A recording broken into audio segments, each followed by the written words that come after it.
మనం ఈశ్వరుణ్ణి నమ్మి ప్రయత్నాన్ని ప్రారంభం చేస్తే ఆ ప్రయత్నంలో మన చేయి దాటి జరిగేటటువంటి పరిణామాలని ఈశ్వరుడు దిద్దుతాడు, దిద్ది దాన్ని ఫలవంతం చేస్తాడు.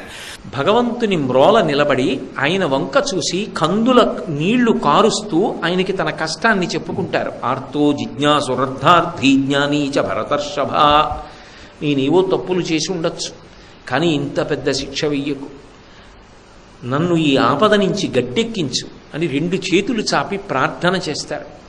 నేను అక్కడికి వెళ్ళాను, అమ్మకి చెప్పుకున్నాను, పొట్టు పెట్టుకున్నాను, వచ్చాను, అమ్మ నన్ను కాపాడుతుంది. ఒక పూనిక పొందుతారు.